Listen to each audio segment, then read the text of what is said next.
Yes, students, I'm going to start with the exercise number 10G. ठीक है, till 10F exercise ना, this exercise that in the last video we have done about this. ठीक है, so in the next video I'm going to start with the next topic. ठीक है, देखो condition for the concurrency of the three lines. Concurrency of the three lines का मतलब है कि कोई भी तीन lines जड़ियाँ हैं इक्को टाइम ते है ना, इक्को टाइम ते concurrent होने मतलब इक्को point चो पास कर दियाँ हों। ठीक है, की कंडीशन हो सकती है की चीज़ा हो सकती है कि तीनों लाइन्स जड़ियाँ इक्को पॉइंट पर जो है वो पास कर दियाँ हो सकती हैं।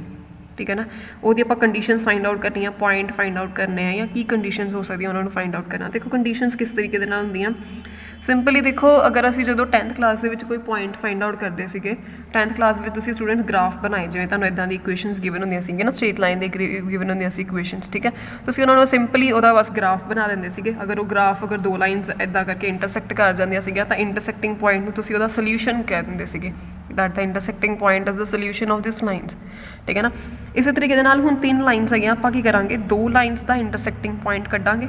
ठीक है, तो तीसरी लाइन अगर उस ही पॉइंट के विचों पास करती होएगी, मतलब मान लो इतने कोई पॉइंट आ गया, लेट इट बी 1 और 1,2 पॉइंट आ गया, तो तीसरी लाइन अगर उस पॉइंट चो पास करती होगी then we can say that the three lines are concurrent, या तीनों लाइन्स एक ही पॉइंट चो पास कर दिया हो then the three lines are concurrent. ठीक है, सो इस तरीके के नाल कि बच्चे कुछ मैथड हैगा। ठीक है, मैथड तुहानूं मैं दसदी हाँ, ਇਹਦਾ वर्किंग रूल वर्किंग मैथड ਕਿਹੜਾ ਹੈਗਾ।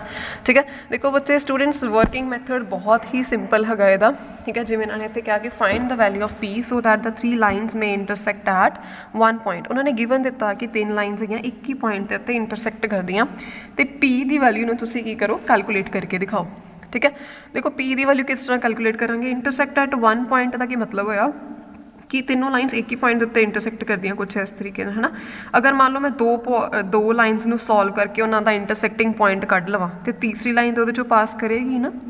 ठीक है, देखो हुण मैं की कीता, तीन लाइन्स की इक्वेशन तो आप इस तरीके के नाल लिख लिया। ठीक है, इन्होंने की कहा कि सॉल्विंग 1 एंड 3, 1 ते 3 नूं की करो सॉल्व करो। ठीक है, इत्थे स्टूडेंट्स आ किहड़ा मैथड लगाया, अगर तुहानूं याद होए तो 10th क्लास तुसीं क्रॉस मल्टीप्लीकेशन मैथड कीता सीगा है ना, इक्वेशन नूं सॉल्व करन दे उस मैथड दे नाल सॉल्व कीता। बाकी तुहाडी मर्जी भी है, अगर तुसीं क्रॉस मल्टीप्लीकेशन लगाना जिहड़ी मर्जी मैथड दे नाल, मतलब तुहानूं एक्स ते वाई दी वैल्यूज़ पता होनी चाहिए। ठीक है, एक्स ते वाई दी वैल्यूज़ तुहानूं आउणगियां। ठीक है, तां ही तुसीं उन्हां दे यू नो नैक्सट प्रोसीड कर सकते हो, जिस मर्जी मैथड ना कर लो, सबस्टिट्यूशन ना कर लो, एलिमिनेशन ना कर लो, क्रॉस मल्टीप्लाई ना कर लो, एक्स ते वाई की वैल्यू निकालनी है। ठीक है, इत्थे बच्चे क्रॉस मल्टीप्लीकेशन लगाया इन्होंने 2312 ने 2 3 1 2, मैं रिवाइज करवा देनी एक बार 2312। ठीक है, 2 मतलब सैकेंड है ना, सैकेंड कोफिशिएंट इत्थे जिवें ए वाली इक्वेशन लै रहे इस करके नहीं लै रहे क्योंकि पी हैगा है ना, ये नाल तां सॉल्व ही नहीं होएगा साडे कोल, पी की तो आप वैल्यू फाइंड आउट करनी है। 1 ते 3 लै लो। ओके, सो इत्थे 1 ते -1 2, 3 विच आ वाला थर्ड वाला 1 2 -2 ते -3, 1 ते 3 ते 2 2 ते -1 ए वाला है ना। इस तरीके के नाल उन्होंने एक्स की वैल्यू निकालनी है, क्रॉस मल्टीप्लाई करना है, 1 -3 आ जाएगा बच्चे। इधर जो इस साइड से मल्टीप्लाई करीदा सेंटर च माइनस लगाईदा। ठीक है, माइनस माइनस प्लस हो जाने, +2 दे विच एक माइनस लगना ही है -2। ठीक है, इस तरीके के नाल इनू भी -4 हो जाएगा, इत्थे +9 हो जाएगा, इत्थे -3 -2। इनू सॉल्व करके एक्स ते वाई के पॉइंट्स कट ले, मतलब 1 1 आ जी लाइन है, मतलब इत्थे 1 1 दे विचों पास करती पई है, इंटरसैक्ट करती पई है। देखो जी तीसरी लाइन उन्होंने कहा कि इक्को पॉइंट इंटरसैक्ट करते पे, तो मतलब तीसरी लाइन भी जी होगी ये ही पास करेगी। अगर तीसरी लाइन बच्चे ये ही पास करेगी तो इट मीनस की होएगा कि जोड़ा ए पॉइंट है वो थर्ड वाली लाइन की करेगा, सैटिस्फाई करेगा, क्योंकि उससे वो पास कर रही है, यदा मतलब वो पॉइंट्स जोड़े उस लाइन की करेंगे, सैटिस्फाई करेंगे। ठीक है, सो 1 1 इनू कि आप करांगे ये पुट कर देंगे सैकेंड वाली इक्वेशन दे विच। ठीक है, तो साढ़े को पी की वैल्यू आ जाएगी 1 1, मतलब एक्स ते वाई की जगह पर 1 ते 1 पुट कर दो and we will get the value of P from here. Okay, so इस तरीके के नाल। तो next question is find the area of a triangle formed by the lines. देखो ये सब तो पहले ना सिंपल वाले क्वेश्चन देखते हैं। सिंपल वाला देखो ये ना क्वेश्चन एक्सरसाइज का देख रही हाँ। फर्स्ट एग्जाम्पल सी पी की वैल्यू कढ़न वाली, जिवें ये कहा कि find the point of intersection of the lines. ठीक है, इंटरसैक्शन ऑफ द लाइन्स इन्होंने देखो दो लाइन्स गिवन है ना। पॉइंट ऑफ इंटरसैक्शन देखो स्टूडेंट्स उसे कितना कढ़ोगे, जिवें इत्थे दो लाइन्स गिवन, इत्थे भी दो है, इत्थे भी दो है ना।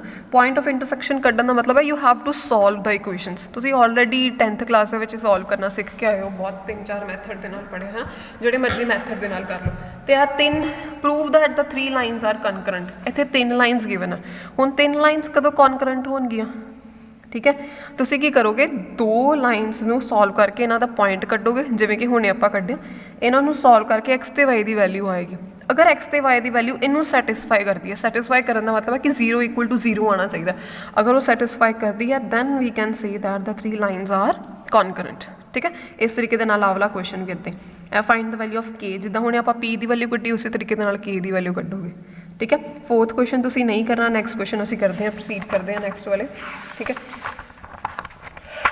okay, next is this question, find the area of triangle formed by the lines। ठीक है, देखो area of the triangle formed by the lines, सब तो पहले देखो lines given है, आप lines plot कर लिया, y minus x is equals to 0 ਇਹ ਵਾਲੀ line है, x ਇੱਥੇ ਵਾਲਾ ਲਈ x minus k equal to 0 ਇਹ ਵਾਲੀ। area of triangle ਮਤਲਬ ਇਹ ਤੇ ਹੈ ਨਾ। ਅਸੀਂ ਏਰੀਆ ਆਫ ਟ੍ਰਾਇੰਗਲ ਕੱਢਣ ਦਾ ਵੀ 10th ਕਲਾਸ ਦੇ ਵਿੱਚ ਸਟੂਡੈਂਟਸ ਆਪਾਂ ਫਾਰਮੂਲਾ ਕੀਤਾ ਕੋਆਰਡੀਨੇਟ ਜਿਓਮੈਟਰੀ ਦੇ ਵਿੱਚ, ਅਗਰ ਤੁਹਾਨੂੰ ਯਾਦ ਹੋਏ ਤਾਂ। ਠੀਕ ਹੈ, ਤੁਸੀਂ ਇਹਨੂੰ ਦੁਬਾਰਾ ਪੜ੍ਹ ਸਕਦੇ ਹੋ। ਉਹਦੇ ਵਿੱਚ ਹੁੰਦਾ ਕਿ 3 ਪੁਆਇੰਟਸ ਸਾਨੂੰ ਗਿਵਨ ਹੁੰਦੇ ਆ, ਪੁਆਇੰਟਸ ਦੀ ਹੈਲਪ ਦੇ ਨਾਲ ਆਪਾਂ ਏਰੀਆ ਆਫ ਟ੍ਰਾਇੰਗਲ ਜਿਹੜਾ ਉਹ ਸਟੂਡੈਂਟਸ ਆਪਾਂ ਕੱਢ ਲਈਦਾ। ਠੀਕ ਹੈ ਨਾ, ਤੋ ਇਹ ਆਪਾਂ ਕੱਢੀ ਦਾ ਫਾਰਮੂਲਾ। ਠੀਕ ਹੈ, ਹੁਣ ਉਹ ਜਿਹੜਾ ਪੁਆਇੰਟ ਆ ਉਹ ਕਿਸ ਤਰੀਕੇ ਦੇ ਨਾਲ ਆ ਪੁਆਇੰਟਸ ਕਿੱਦਾਂ ਆਉਣਗੇ, ਇੱਥੇ ਤਾਂ ਇਹਨਾਂ ਨੇ ਮੈਂਸ਼ਨ ਕਰ ਦਿੱਤਾ ਪਰ ਸਾਨੂੰ ਵੀ ਤਾਂ ਕੱਢਣੇ ਪੈਣਗੇ ਨਾ ਪੁਆਇੰਟਸ ਕਿੱਦਾਂ ਆਉਣਗੇ। ਤਾਂ ਦੇਖੋ ਸਟੂਡੈਂਟਸ ਹੁਣੇ ਆਪਾਂ ਕੀ ਪੜ੍ਹਿਆ ਕਿ 2 ਲਾਈਨਸ ਨੂੰ ਕੀ ਕਹਿੰਦੇ ਆ, ਇਹਨਾਂ ਦਾ ਇੰਟਰਸੈਕਟਿੰਗ ਪੁਆਇੰਟ, ਇਹਨਾਂ ਨੂੰ ਸੋਲਵ ਕਰਕੇ ਕਿਹੜਾ ਪੁਆਇੰਟ ਆਉਂਦਾ ਸਾਡੇ ਕੋਲ, ਇੰਟਰਸੈਕਟਿੰਗ ਪੁਆਇੰਟ ਆਉਂਦਾ। ਇਹਦਾ ਮਤਲਬ ਇੱਕ ਲਾਈਨ ਅਗਰ ਇਹ ਹੈਗੀ, ਇੱਕ ਲਾਈਨ ਅਗਰ ਇਹ ਹੈਗੀ, ਅਗਰ ਆਹ ਪੁਆਇੰਟ ਕੱਢਣਾ ਇਹਦਾ ਮਤਲਬ ਇਹ ਆਹ ਵਾਲਾ ਪੁਆਇੰਟ ਇਹਨਾਂ ਦੋਨਾਂ ਲਾਈਨ ਦਾ ਕੀ ਹੈ, ਇੰਟਰਸੈਕਟਿੰਗ ਪੁਆਇੰਟ ਹੈਗਾ, ਕਾਮਨ ਪੁਆਇੰਟ ਹੈਗਾ। ਠੀਕ ਹੈ, ਇਹਦਾ ਮਤਲਬ ਜਦੋਂ ਮੈਂ ਇਹਨਾਂ ਦੋਨਾਂ ਨੂੰ ਸੋਲਵ ਕਰਾਂਗੀ ਮੇਰੇ ਕੋਲ ਕਿਹੜਾ ਆਹ ਵਾਲਾ ਕਾਮਨ ਪੁਆਇੰਟ ਆ ਜਾਏਗਾ। ਠੀਕ ਹੈ, so this is a common point. ਇਹਨਾਂ ਦੋਨਾਂ ਨੂੰ ਬੱਚੇ ਦੇਖੋ ਇੱਥੇ ਸੋਲਵ ਕੀਤਾ ਆਪਾਂ, ਹੈ ਨਾ, ਸੋਲਵਿੰਗ 1 and 2 ਇਹਨਾਂ ਨੂੰ ਸੋਲਵ ਕੀਤਾ ਸਿੰਪਲੀ ਨਾ, ਐਡ ਕਰਦਾ, ਇਹਨਾਂ ਨੂੰ ਐਡ ਕਰ ਦਿਓ, y ਤੇ y sorry x and x cancel ਹੋ ਗਏ, 2y is equals to 0, y 0 ਆ ਗਿਆ ਤਾਂ ਇਹਦਾ ਮਤਲਬ x ਵੀ 0 ਆ, c is equals to 0 0 ਇਹ ਆ ਗਏ ਪੁਆਇੰਟਸ ਸਾਡੇ ਕੋਲ। ਠੀਕ ਹੈ ਨਾ, ਸੋ ਇਸ ਤਰੀਕੇ ਦੇ ਨਾਲ ਇੱਕ ਪੁਆਇੰਟ ਨਿਕਲ ਆਇਆ। ਇਸ ਤਰੀਕੇ ਦੇ ਨਾਲ ਸਟੂਡੈਂਟ ਤੁਸੀਂ ਬਾਕੀ ਦੇ ਵੀ ਪੁਆਇੰਟਸ ਜਿਹੜੇ ਆ ਕੱਢ ਸਕਦੇ ਹੋ। c ਆ ਗਿਆ, ਫਿਰ ਇਹਨਾਂ ਦੋਨਾਂ ਨੂੰ ਸੋਲਵ ਕਰਕੇ b ਦੇ ਕੋਆਰਡੀਨੇਟਸ, ਇਹਨਾਂ ਦੋਨਾਂ ਨੂੰ ਸੋਲਵ ਕਰਕੇ a ਦੇ ਕੋਆਰਡੀਨੇਟਸ, ਇਸ ਤਰੀਕੇ ਦੇ ਨਾਲ ਲਿਖਿਆ, ਗਿਵਨ ਨਹੀਂ ਹੈ, ਕੱਢਣੇ ਪੈਣੇ। ਓਕੇ, ਸੋ ਕੋਆਰਡੀਨੇਟ ਸਟੂਡੈਂਟਸ ਇਹਨਾਂ ਨੇ ਕੱਢਦੇ। ਠੀਕ ਹੈ, ਆਫਟਰ ਦੈਟ ਤੁਸੀਂ ਕੀ ਕਰੋਗੇ, ਆਫਟਰ ਦੈਟ ਦੇਖੋ ਇਸ ਤਰੀਕੇ ਨਾਲ ਕੋਆਰਡੀਨੇਟਸ ਆ ਗਏ ਨਾ। ਉਸ ਤੋਂ ਬਾਅਦ ਇੱਕ ਟਰਾਇੰਗਲ, ਏਰੀਆ ਆਫ ਟਰਾਇੰਗਲ ਨਿਕਾਲਣ ਦਾ ਇੱਕ ਤਾਂ ਇਹ ਫਾਰਮੂਲਾ ਹੁੰਦਾ, ਮੈਂ ਲਿਖ ਕੇ ਰੱਖਿਆ ਹੋਇਆ। ਠੀਕ ਹੈ, x1 y1 x2 y2 x3 y3 3 coordinates are given to you. ਠੀਕ ਹੈ, ਸੋ ਕਿੱਦਾਂ ਲਿਖਦੇ ਹੁੰਦੇ ਸੀਗੇ, x1 y2 minus y3 x2 y3 minus y1 ਹੈ ਨਾ, 1 2 3 2 3 1 ਤੇ 3 1 2 ਹੈ ਨਾ, ਜਾਂ ਇਹ ਕਰਦੇ ਸੀ ਜਾਂ ਇਹ ਵਾਲਾ ਕਰਦੇ ਸੀਗੇ, ਦੋਨਾਂ ਵਿੱਚੋਂ ਕੋਈ ਇੱਕ ਚੀਜ਼ ਕਰ ਲਓ ਐਂਡ ਏਰੀਆ ਆਫ ਟ੍ਰਾਇੰਗਲ ਤੁਸੀਂ ਇਸ ਤਰੀਕੇ ਨਾਲ ਕੱਢੋਗੇ। ਠੀਕ ਹੈ ਨਾ, x1 ਤੇ x1 ਦੀ ਵੈਲਿਊ ਪੁੱਟ ਕਰੋ, y2 ਦੀ ਜਗ੍ਹਾ ਤੇ y2 ਦੀ ਪੁੱਟ ਕਰੋ, y3 ਦੀ ਜਗ੍ਹਾ ਤੇ ਕਰੋ। ਅਗਰ ਇਹ ਕਰਨਾ ਤਾਂ ਫਿਰ ਇਹਨੂੰ ਇਸ ਤਰ੍ਹਾਂ ਕਰਦੇ ਹੁੰਦੇ ਸੀਗੇ ਕਿ ਫਸਟ ਕੋਆਰਡੀਨੇਟ, ਫਿਰ ਸੈਕਿੰਡ ਕੋਆਰਡੀਨੇਟ, ਫਿਰ ਥਰਡ ਕੋਆਰਡੀਨੇਟ, ਫਿਰ ਫਸਟ ਵਾਲਾ ਰਿਪੀਟ ਕਰਦੇ ਹੁੰਦੇ ਸੀ, x1 y1 ਦੁਬਾਰਾ, ਫਿਰ ਇਹਨੂੰ ਇਹਦੇ ਨਾਲ ਮਲਟੀਪਲਾਈ, k ਸਕੇਅਰ, ਫਿਰ ਇੱਥੇ ਮਾਈਨਸ k ਸਕੇਅਰ ਆਉਣਾ ਸੀਗਾ ਪਰ ਪੋਜ਼ੀਟਿਵ ਲਈਦਾ, ਪਲੱਸ k ਸਕੇਅਰ, ਇੱਕ ਮਾਈਨਸ ਇੱਧਰੋਂ ਐਡ ਹੋ ਜਾਂਦਾ। ਓਕੇ, ਫਿਰ k ਮਲਟੀਪਲਾਈ 0, ਇੱਥੇ 0 multiply k, okay, minus 0 and ਆ ਵੀ 0। ਸੋ ਇਸ ਤਰੀਕੇ ਨਾਲ ਸੋਲਵ ਕਰਕੇ ਆਂਸਰ ਆ ਗਿਆ। ਠੀਕ ਹੈ, तो स्टूडेंट्स आ क्वेश्चन इदा करिए। सो निक ए हो गया। उस बाद next is the third and fourth example. Students जी मैं थर्ड से फोर्थ एग्जाम्पल कराने जा रही हूँ, it is one of the most important and good example. तो ये सब ने बहुत ही चंगी तरीके नाल क्वेश्चन नूं समझना है, ठीक है। तो ध्यान नाल देखो सारे। हाँ जी स्टूडेंट्स देखो थर्ड एग्जाम्पल की लिखी हुई है, the line 2x minus 3y minus 4 is the perpendicular bisector of AB and coordinates of A are this, find the coordinates of B। देखो स्टूडेंट्स की क्या कि उन्होंने जी वाली लाइन की आ परपेंडिकुलर बाइसैक्टर AB दा की, मतलब AB कोई लाइन होएगी ये उत्ते CD की गा परपेंडिकुलर है। परपेंडिकुलर बाइसैक्टर का मतलब की हो गया ये वाली लाइन इनू बाइसैक्ट करती पई है। बाइसैक्ट करने का मतलब होंदा एग्जैक्टली हाफ जो बाइसैक्ट करती पई है, ठीक है ना, कि आ लाइन परपेंडिकुलर तो हैगी पर परपेंडिकुलर इत्थे भी तो हो सकती है ना, वो नहीं है। बट उन्होंने परपेंडिकुलर बाइसैक्टर का मतलब की होंदा वा कि एग्जैक्टली हाफ जो डिवाइड करेगी, ठीक है ना। इसका मतलब डी जो है इन्होंने दोनों कोऑर्डिनेट्स का की आएगा मिड पॉइंट आएगा, ठीक है ना। एग्जैक्टली हाफ जो डिवाइड करेगी तो मतलब वो जो कोऑर्डिनेट लेके आना आप that is a mid point, ठीक है ना। सो ए कितना गिवन है -3,1 गिवन है। कोऑर्डिनेट ऑफ कहते बी कट के दिखाओ, ए वाले कट के दिखाओ, ठीक है। डी भी नहीं गिवन है स्टूडेंट, सानू इत्थे इन्होंने कड्डे हुए हैं, but D is also not given to you, ठीक है। यह गिवन है तो लाइन गिवन है कि असं बी के कोऑर्डिनेट्स कट के दिखाने हैं। देखो आप किस तरीके इनू प्रोसीड करांगे। हुण ध्यान नाल देखो सारे जने इनू एक क्वेश्चन नूं किद्दां करना है।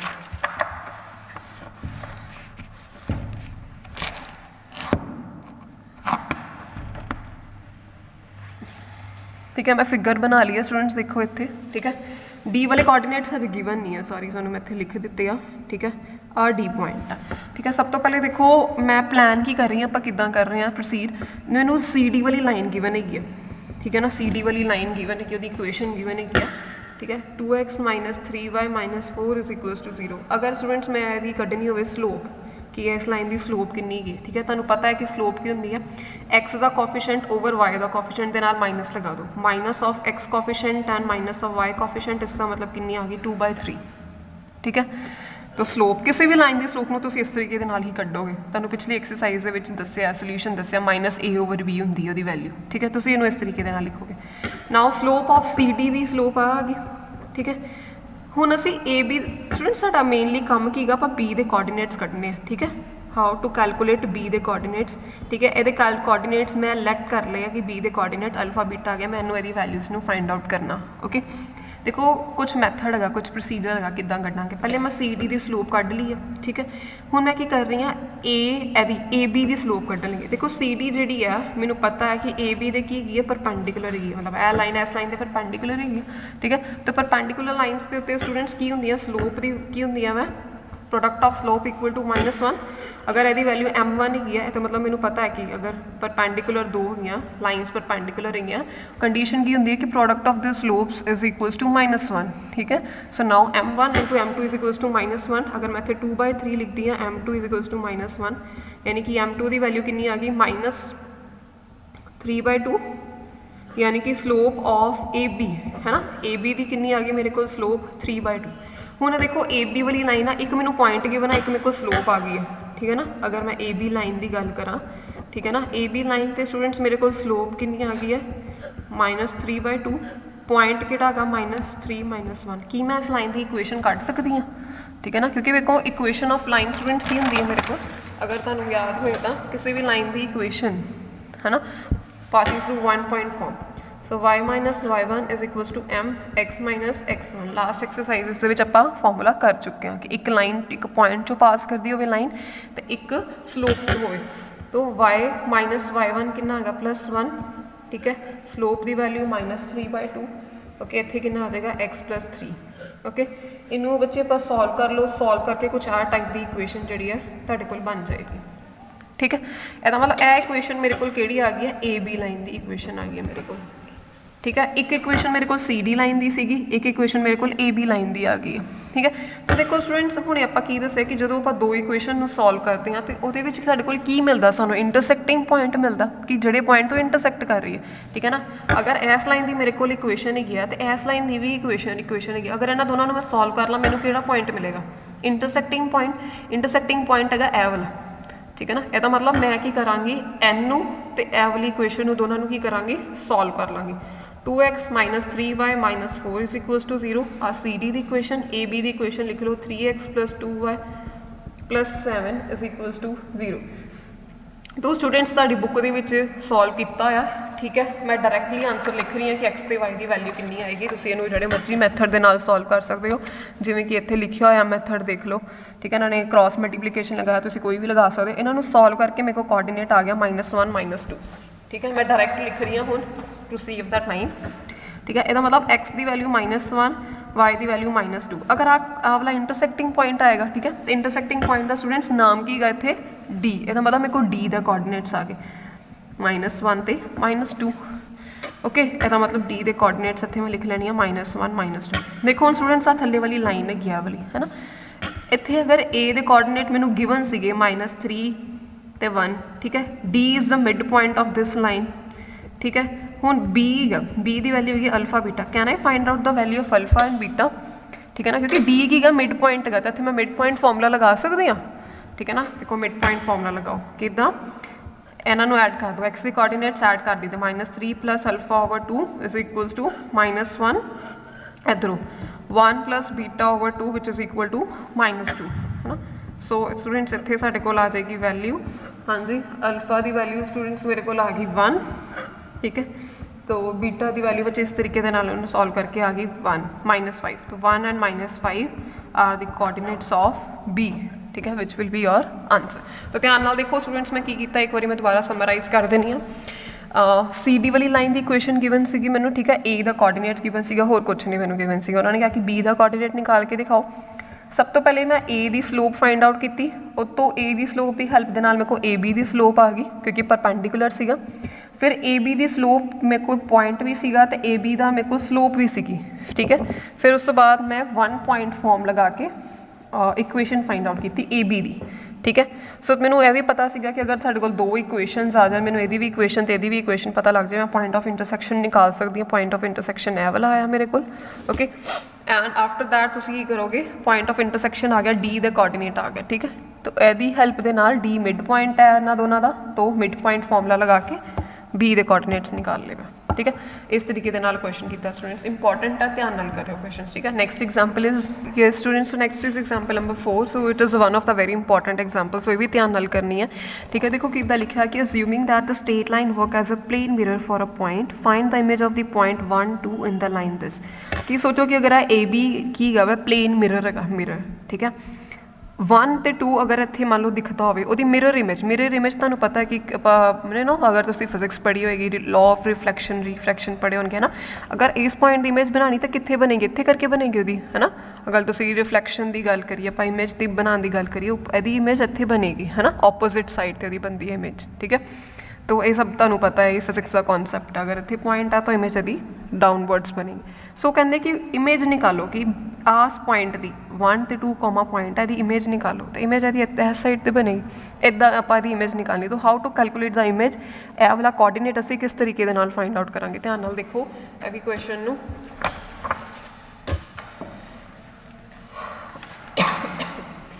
हाँ जी स्टूडेंट्स, ये वाली एग्जाम्पल्स जी है ना ताड़ी बुक के थोड़ी डिफरेंट तरीके ना गिवन हैगी, पर मैं तुम्हें थोड़ा ईजी वन करा रही हाँ, ठीक है। थोड़ी मर्जी है, तुम जो मर्जी मैथड फॉलो कर लेना, ठीक है। मैं थोड़े अपने तो ईजी तो अपने वाले मैथड के नाल करा रही हूँ, किस तरीके नाल करांगे। देखो सानू equation of A be given है, ठीक है। ए बी की इक्वेशन मैंने गिवन है x - 3y + 4 = 0, ठीक है जी। ए इक्वेशन गिवन है मैंने, ओके। तो अगर इतने मैं स्लोप निकालनी हो, स्लोप ऑफ ए बी, ठीक है। तो स्टूडेंट्स मेरे को कितनी आएगी 1/3, ठीक है ना। एक्स का कोफिशिएंट, वाई का कोफिशिएंट नाल माइनस, ओके। तो अगर यदि हेल्प के नाल अगर मैं यदि स्लोप निकालनी हो इस लाइन की, ठीक है ना, पी क्यू वाली लाइन की स्लोप निकालनी हो, ठीक है। मैंने पता है कि product of the slope is equal to -1, यदि स्लोप कितनी आ जाएगी -3, ठीक है। तुम करके वेख सकते हो, m1 है ना, m1 m2 = -1। अगर इतने तुम m2 की वैल्यू निकालोगे -3 आएगी इसकी वैल्यू, ठीक है जी। तो देखो अगर मेरे को पी क्यू की भी स्लोप आ गई है, ठीक है, एक पॉइंट मेरे को है, मेरे को स्लोप भी आ गई है ना, पी ए लाइन का एक पॉइंट चाहिए होंगे, एक पॉइंट आ गया, एक मेरे को आदि स्लोप गिवन है, ठीक है। Can I find out the equation of P Q, ठीक है। Equation of P Q find out कर सकती हैं स्टूडेंट्स, ठीक है।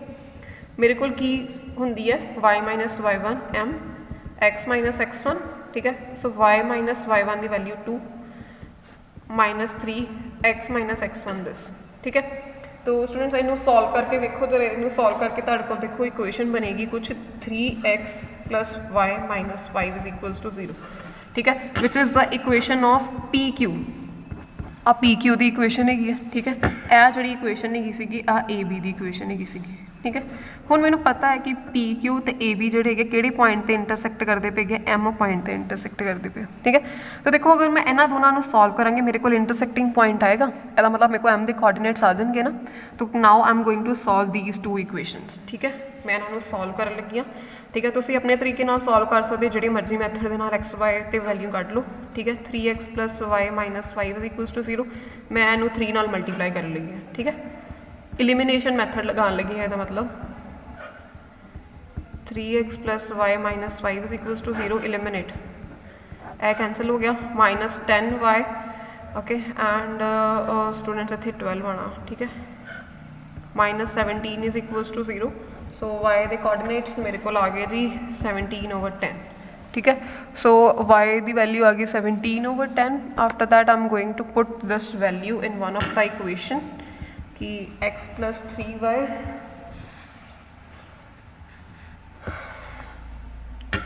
सॉरी ये पुट कर लो 3x + y - 5 = 0, ठीक है। तो 3x - 17/10 - 5 = 0, 30x minus 17 minus 50 is equals to 0। So x ਦੇ ਸਟੂਡੈਂਟਸ ਇੱਥੇ ਕੋਆਰਡੀਨੇਟਸ ਅਗਰ ਤੁਸੀਂ ਇਹਨੂੰ ਸੋਲਵ ਕਰੋ ਆ ਜਾਣਗੇ 11/10। ਠੀਕ ਹੈ, ਇੱਥੇ ਵੀ ਆ ਸੋ x ਤੇ y ਦੇ ਆ ਗਏ ਕੋਆਰਡੀਨੇਟਸ। ਇਹਦਾ ਮਤਲਬ ਮੇਰੇ ਕੋਲ ਕਿਹੜਾ ਪੁਆਇੰਟ ਆਇਆ m।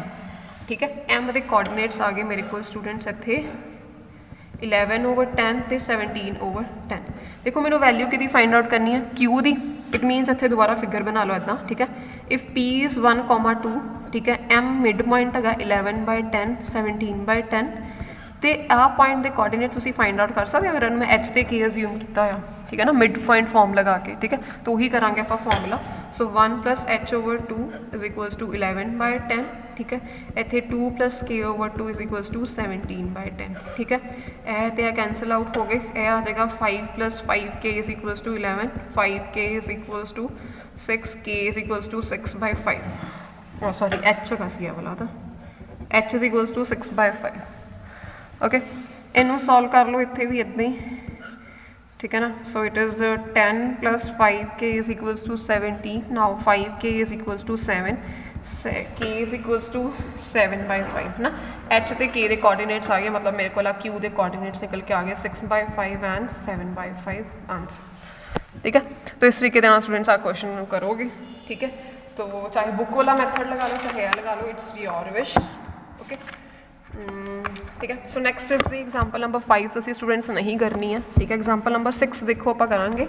Find the distance in which the straight line must be drawn through the point -1,2 so that the point of intersection with the line may be a distance of 3 unit from the point. Statement का मतलब की है, वो कहते कि आ वाले point तो एक ਉਹ ਕਹਿੰਦੇ ਕਿ ਡਾਇਰੈਕਸ਼ਨ ਫਾਈਂਡ ਆਊਟ ਕਰਨੀ। Find the direction of straight line. Direction of straight line ਦਾ ਜਦੋਂ ਵੀ ਲਿਖਿਆ ਹੋਵੇ ਨਾ, ਡਾਇਰੈਕਸ਼ਨ ਆਫ ਸਟ੍ਰੇਟ ਲਾਈਨ ਦਾ ਮਤਲਬ ਹੈ ਕਿ ਸਟ੍ਰੇਟ ਲਾਈਨ ਨੂੰ ਕਿਸ ਤਰੀਕੇ ਦੇ ਨਾਲ ਕਿਹੜੀ ਡਾਇਰੈਕਸ਼ਨ 'ਚ ਡਰਾ ਕਰਾਂਗੇ। ਉਹ ਕਹਿੰਦੇ ਕਿ ਆਹ ਵਾਲੇ ਪੁਆਇੰਟ ਤੇ ਆਹ ਵਾਲੀ ਲਾਈਨ ਦਾ ਜਿਹੜਾ ਆਪਸ 'ਚ ਡਿਸਟੈਂਸ ਹੈਗਾ ਉਹ ਕਿੰਨਾ ਹੋ ਜਾਏ 3 ਯੂਨਿਟਸ ਹੋ ਜਾਏ। ਜਿਵੇਂ ਆ ਦੇਖੋ ਇੱਕ ਲਾਈਨ ਡਰਾ ਕੀਤੀ ਆ, ਪੁਆਇੰਟ ਆ, ਇਹ ਲਾਈਨ ਆ। ਠੀਕ ਹੈ, ਇਹਨਾਂ ਦਾ ਆਪਸ ਦੇ ਵਿੱਚ ਸਟੂਡੈਂਟ ਡਿਸਟੈਂਸ ਮੈਨੂੰ ਕਿੰਨਾ ਚਾਹੀਦਾ 3 ਯੂਨਿਟਸ ਚਾਹੀਦਾ ਡਿਸਟੈਂਸ ਉਹਨਾਂ ਨੇ ਲਿਖਿਆ ਹੋਇਆ। ਠੀਕ ਹੈ, ਤੇ ਡਾਇਰੈਕਸ਼ਨ ਫਾਈਂਡ ਆਊਟ ਕਰਨੀ ਹੈ। ਡਾਇਰੈਕਸ਼ਨ ਫਾਈਂਡ ਆਊਟ ਕਰਨ ਦਾ ਮਤਲਬ ਹੈ ਵੀ ਨੀਡ ਟੂ ਕੈਲਕੂਲੇਟ ਕਿ ਡਾਇਰੈਕਸ਼ਨ ਦਾ ਮਤਲਬ ਆਹੀ ਹੋਏਗਾ ਨਾ ਕਿ ਉਹਦੀ ਸਲੋਪ ਫਾਈਂਡ ਆਊਟ ਕਰਨੀ ਹੈ ਕਿ ਕਿੰਨੇ ਡਿਗਰੀ ਤੇ ਇਨਕਲਾਈਨਡ ਹੈਗੀ ਹੈ ਜਾਂ ਕਿਸ ਤਰੀਕੇ ਦੇ ਨਾਲ ਸਲੋਪ ਬਣੀ ਹੋਈ ਹੈ ਜਾਂ ਕਿੰਨੀ ਸਟ੍ਰੇਟ ਲਾਈਨ ਉਹਦੀ ਹੈ ਨਾ ਹੈਗੀ ਹੈ, ਕਿੱਥੇ ਉਹ ਇਨਕਲਾਈਨਡ ਹੈਗੀ ਹੈ, ਉਹੀ ਚੀਜ਼ ਨੂੰ ਕੈਲਕੂਲੇਟ ਕਰਨਾ। ਸੋ ਆਪਣੇ ਮਾਈਂਡ 'ਚ ਸਭ ਤੋਂ ਪਹਿਲੇ ਰੱਖਣਾ ਕਿ ਡਾਇਰੈਕਸ਼ਨ ਦਾ ਮਤਲਬ ਕੀ ਹੈ, ਮੈਂ ਕੀ ਫਾਈਂਡ ਆਊਟ ਕਰਨਾ, ਸਲੋਪ m ਦੀ ਵੈਲਿਊ ਨੂੰ ਕੈਲਕੂਲੇਟ ਕਰਨਾ। ਠੀਕ ਹੈ, ਦੇਖੋ ਕੰਸੈਪਟ ਸਟੂਡੈਂਟਸ ਉਹੀ ਲੱਗਣਾ। ਦੇਖੋ ਸਭ ਤੋਂ ਪਹਿਲੇ ਇਕੁਏਸ਼ਨ ਆਫ AB ਗਿਵਨ ਆ 3 + 4x ਇਜ਼ ਇਕੁਅਲਸ ਟੂ 4। ਠੀਕ ਹੈ, एक पॉइंट गिवन है, मान लो पॉइंट गिवन है। ठीक है, तो देखो पॉइंट गिवन है एक मेरे को इत्थे। ठीक है, तो अगर ऐसे ही अगर मैं स्लोप AB दी स्टूडेंट्स अगर मैं इत्थे स्लोप नू फाइंड आउट करा,